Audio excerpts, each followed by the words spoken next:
putri dari ayah yang paling mulia, Nabi Muhammad SAW, dan dia adalah putri dari wanita pemimpin para wanita dunia, Sayyidah Khadijah binti Khuwailid. Dia menjalani hidupnya dengan lika-liku kehidupan, antara perasaan iman, hidayah, dan cahaya kebenaran yang memenuhi hatinya. Dan dengan suami yang masih dalam kesesatan dan masih menentang Islam. Dia adalah Zainab putri Muhammad SAW, atau Zainab Kubro, putri sulung Nabi dan buah hati pertama dari keturunan yang mulia dan diberkati ini.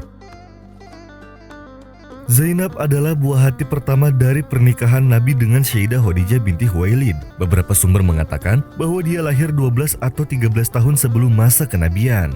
Jika selama ini kita sering mendengar kisah-kisah mengharukan dari para tokoh wanita mulia Islam seperti Sayyidatina Siti Fatimah yang mencintai dalam diam kepada Ali bin Abi Thalib, Sayyidatina Siti Aisyah bersama Rasulullah SAW, Sayyidatina Khadijah, hingga kisah-kisah inspiratif lainnya, namun tak banyak yang tahu bahwa ada satu kisah yang juga sangat menggugah hati dan memberi pembelajaran, yaitu kisah Sayyidatina Zainab binti Muhammad yang mengalami cinta berbeda keyakinan bersama suaminya, yaitu Abul Ash.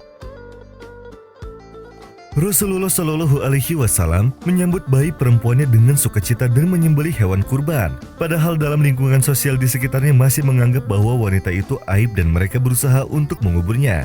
Tetapi Rasulullah SAW melanggar tradisi-tradisi ini, meskipun belum diangkat sebagai nabi pada saat itu dan belum diturunkan kepadanya sebuah wahyu. Karena beliau merupakan suri tauladan yang mempunyai kasih sayang dan belas kasihan serta merupakan panutan tinggi yang diutus untuk menyempurnakan akhlak karimah.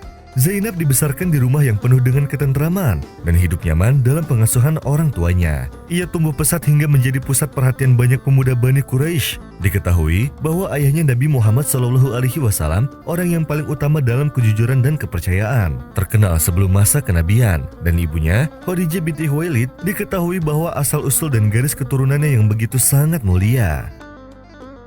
Bermula ketika Abul Ash bin Rabi datang kepada Rasulullah, ia meminta agar Rasulullah SAW sudi untuk menikahkan putrinya Zainab. Lalu Rasulullah berkata, "Tunggu sebentar, aku akan tanyakan kepada Zainab." Karena dalam Islam, perempuan berhak untuk memilih siapa yang dia senangi dan tidak ia senangi. Tidak boleh seseorang perempuan dipaksa untuk menikah dengan seseorang yang tidak dia cintai. Rasulullah lantas mendatangi putrinya.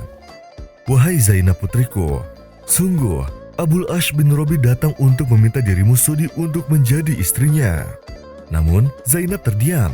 Maka Rasulullah paham bahwa Zainab ridho jika Abul Ash bin Rabi menjadi suaminya. Karena dalam Islam, seorang perempuan perawan begitu malu, sehingga terkadang untuk mengatakan setuju pun dia tidak berani. Maka terjadilah pernikahan antara Abul Ash bin Rabi dengan Zainab. Hari kian berganti. Saat Rasulullah telah berusia 40 tahun, maka Allah Subhanahu wa Ta'ala mengutusnya menjadi nabi dan setelah itu Allah mengangkatnya menjadi rasul. Mulailah Rasulullah mendakwahkan Islam kepada keluarga terdekat. Khadijah dan putri-putrinya pun ikut masuk Islam termasuk Zainab, dan para sahabatnya juga ikut memeluk agama Islam.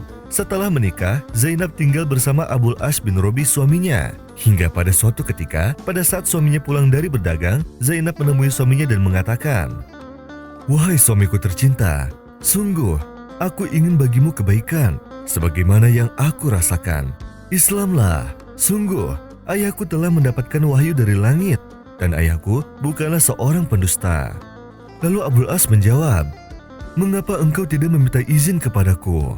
Kemudian Abul Ash pergi meninggalkan istrinya dan mengatakan dirinya enggan untuk memeluk agama Islam. Tetapi walaupun demikian, kehidupan rumah tangga mereka tetap berjalan sebagaimana biasanya orang berumah tangga. Karena ketika itu, Allah Subhanahu wa Ta'ala belum memerintahkan bahwa tidak boleh menjalin hubungan rumah tangga jika salah satunya muslim atau muslimah dan salah satunya lagi musyrik. Hubungan ini berjalan dalam kekufuran. Datanglah masanya hijrah dari kota Mekah di mana orang-orang beriman disakiti, hartanya diambil, dan ketika itu datanglah Zainab kepada Rasulullah dan berkata, "Wahai ayahanda, sudikah engkau membiarkan aku di sini bersama suamiku? Aku ingin mengurusnya." Lalu Rasulullah pun mengizinkan Zainab untuk menemani suaminya, yang ketika itu masih belum memeluk agama Islam.